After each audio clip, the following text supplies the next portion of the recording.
beautiful people, and welcome back to another video by your girl here, Big Bubbly Beauty. It's so good to see you all again. So today's video, we are going to be reviewing the Colourpop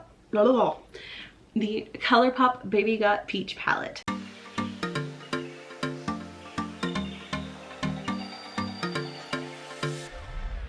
I got this recently in a Colourpop haul, and this one was actually kind of hard to get because it kept being out of stock, but I really wanted this one, so I'm very glad I have it. Now this is what it looks like on the inside. These are the shades here. I took some swatches already of all the shades inside to see how they would show up on my skin tone to plan the look. Now normally with these I would do a 3 looks 1 palette, but because these are kind of small monochromatic palettes, I am going to do just a first impressions video of these, plus there are a lot of them to go through. But I'm very excited to play with this one. This one is the first one that I'm playing with, and it caught my heart the most, so I'm very excited to get into it. Alright, so these are what the shades look like close. In just a second I'm going to show you how they actually swatch on the arms, but this is them for reference. And these are the shades on the arm. So going in order, the first one is Darling, then Hungry Ghost, then Perky, Get Even, Centerfold, Glaze It, which is supposed to be shimmery, but I can't really get it to shine, Occur, Ready or Yacht, and Half Baked. So that's what they look like on my skin tone, built up. So I will say they turned out a lot deeper than I expected, and some of the shimmery ones in the pan aren't as shimmery as I was hoping for. In terms of first impressions, when I open it up, I thought they were going to be much softer and much more pastel, and maybe they will be on the eyes, but in the pan, they look really soft, whereas on my skin, they look really dark. So maybe that's just because of how much I built them up, and then if I just put a soft wash of color, they have a soft wash, and if you build them up, they're super pigmented and super dark. So we will have to see when we play around with it. I do like that there's some brown undertones to these. They're kind of like a peachy nudes, which I love as using nude eyeshadows. God, there's a pressed glitter, so that's not going on my eyes. It actually swatched gorgeous, and I love the reflex on it. It's got like this white but peach shift, which I don't know will show up on camera, but it's showing up on my arm quite nicely, and it is pretty, but it's very chunky, so I don't know how I would feel about putting that on my eyes ever. So let's get into playing with this. On my face right now, I have a few products. So I have the Anastasia Beverly Hills Luminous Foundation in the shade 220N. And then for concealer under my eyes, I initially put on the Juvia's Place.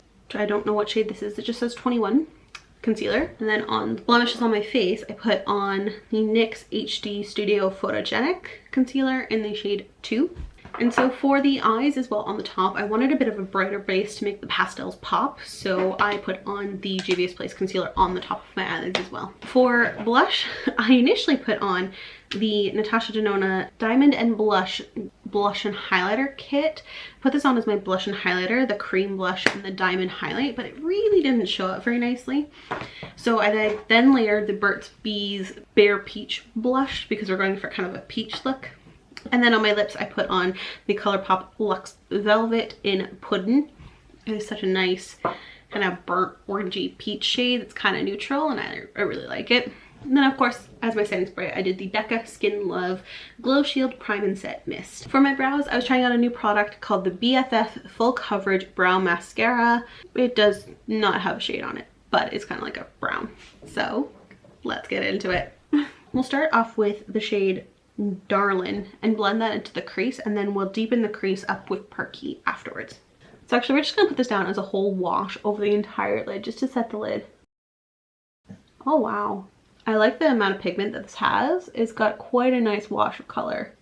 So yeah, you can build this up, or you can just kind of leave it nice and mellow as it is, but like it's pigmented and buildable, so that's pretty good.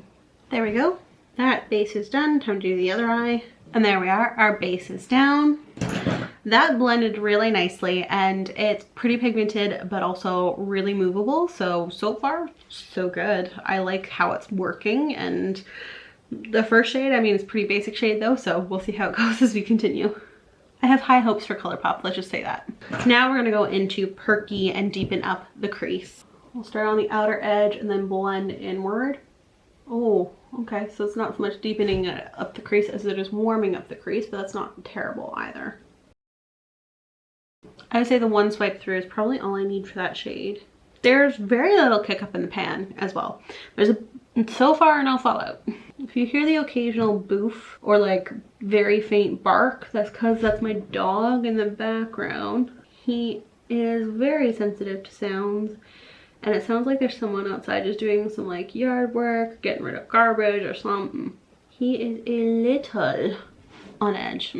So I just went back in with Darlin and just softened up the top because that other shade was a little bit more pink than I expected it to be. Now kind of in that outer crease, I just want to take a really small blending brush and just go in with this shade Half Baked, which is the deepest shade in the palette. Admittedly, the one downside I will say is that there's not really much, for it being a monochromatic palette, I would have expected there to be a lot more variance in the brightness of the shades. Like if you look at it, lightest and the deepest matte are not that far apart. Like there's only I think a few select skin tones that would be able to use this palette like for everyday wear. That part's a little meh. I know it's a pastel palette, but even then I would have expected at least some lighter shades as well. And then it's just, it doesn't really go very light, it doesn't really go very deep. So playing it safe right in the middle, which is weird for monochromatic palette. So just taking a little bit of that Half Baked and just pressing it onto that outer corner, and then I will fluff it in. Just blend it in there just to give that outer corner a little bit of a deepening. Okay, that shade is beautiful. It's much more, it looks very brown in the pan, but it's definitely much more peachy in person. I really like that. That was a nice shade. I think that shade Glaze It should be my all over lid shade, and then Red Air Yacht will be like a little pop right in the center of the lid and in the inner corner. So we're gonna try it first with a brush, see how it does, and if it doesn't do well, then we will do it with our finger. Maybe a little nervous because it still has a bit of blue from the last time I played with blue eyeshadow. It never comes out. Oh my god. It pricked up pretty well on the brush, so let's just try it. Oh yeah. Okay, that actually applies beautifully with a brush. And you can build up the shine, which is amazing. That is gorgeous. Oh my god. So I love that shade. Now it's not the most blinding glow that I've ever seen. It probably look better when I apply it with my finger, but I like the softness to it. It gives it a little bit of shine without being too intense, which I think is really good for a palette like this, because this is gonna be, I got this with the intent of it being kind of an everyday wear for the summer kind of palette. So if it's too intense, it kind of defeats the purpose. So I really like that. It's got a nice little shine to it, and it's kind of subtle, but like quite pretty. It is not emphasizing any texture. It's not doing anything weird, and applied really beautifully with brush. So then just on the center, I'm gonna take the Red Air Yacht, brighter shiny shade, and just put that kind of in the center of my lid. Just tap it there for a little bit of extra punch, because why not?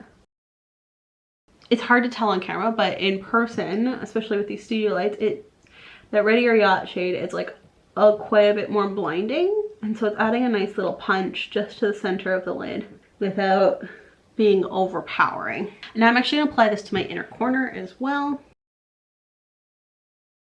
Took a little bit too much there, but oh well. We like our bright inner corners here. There we go. Now time to just go back in with a few of the other shades. Like I'm gonna go back in with Half Baked, pull it down onto the lower lash line a little bit, just near that outer edge, quite close to the lash line. I actually think I'm gonna be really lazy with it and just put a bit of that shiny shade, the Glaze It, in the middle between that dark shade and the lighter shimmer. Then I'm gonna go back in with the lightest shade, that Darlin shade, and just do like a soft kind of pull down across all the edge of it. I'm like, do you understand what I'm saying? Probably not, but I'm just going beneath all those shades and blending them together with the lightest shade in the palette. I'm just gonna pop on some mascara and we are almost done. Okay, so time for the final shots. Here we go.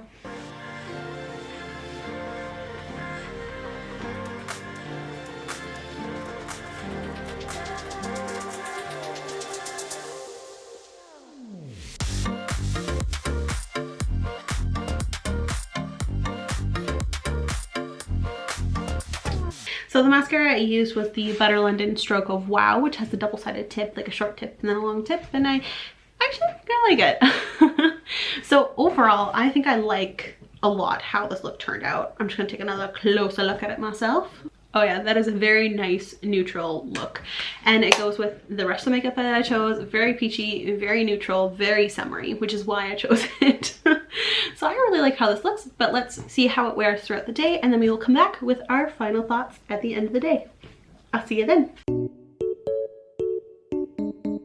Okay, so we are back for my final thoughts on the palette Baby Got Peach, which is actually a really good pun for Baby Got Back because peaches are butts. Don't know why I didn't mention that before or why I feel like I need to mention it now. I feel like I'm the only stupid person that didn't realize that. But anyways, let's take a look at how the eyeshadow itself is doing. So it's creasing a tiny bit up in there, but I also didn't put on a primer. I would say overall though, even though it is kind of coming off of my eyes, it actually still looks really nice. I like it still. Cannot say the same for my foundation. It is looking crusty and cracky, especially around my nose and my smile lines, and my lipstick's seen better days. So the rest of my makeup is looking kind of grungy and kind of gross right now, but the eyeshadow actually isn't doing too bad. So I like how it looks. I like the color scheme of this. For wear time, I'd have to try it with a primer to see if it would wear appropriately, but as I said, even though it is kind of falling off a little bit, or creasing I should say, it still looks quite good. So like when I pull that down, this side isn't creasing at all, it's just this side. That might not be the eyeshadow's fault, because remember the concealer that I had on as the base was creasing quite a bit. My mascara is not doing great. It's falling off. But overall the colors are still quite punchy, they're still quite distinct. The shimmer is still quite bright and popping. I think this is a really good palette. So Colourpop, you're killing it with the first one. I really like it. So I would say this is a fabulous palette, and I would definitely keep this in my collection because this is going to be like a great everyday neutral kind of palette for me, because I get that browns are kind of the typical neutral, but I like peachy tone neutrals. So I've never owned the Huda Beauty New Nudes, but that's what I think of when I actually think of neutral for me. It's kind of like these peachy pink toned nudes. So I'm really excited that I have this in my collection. It's going to stay in my collection, and yeah, really nice palette. As I said before, in terms of cons for it, is that there is a pressed glitter shade, which could be a con or could not be a con, depending on whether or not you like pressed glitters. I don't really see the point in them. I do have a glitter glue in case I wanted to try them out at some point. So you have to use the right tools to make glitter work. I will say the shade range is a little weird in that it doesn't go very light, which is surprising for a pastel palette, but it does go quite a good range from kind of brownish peach to pinkish peach. Like there's actually quite a few shades of peach in here, so this is pretty impressive for a monochromatic palette. The shimmers are really nice and reflective, aside from say one of them, which is more like a satin than a true like shimmery metallic kind of shade, but the other two shimmers are great. And so overall I would say for a £9 palette that's pretty cheap, this is a good deal. So that is my final thoughts on this palette. If you liked the video, please like the video, subscribe, hit the notification bell, and leave a comment down below on what your favorite Colourpop palette is. We have lots more to review, so that's why we're not doing a 3-Lux-1 palette for all of these, because there's a lot of them. And I will see you next time, beautiful people.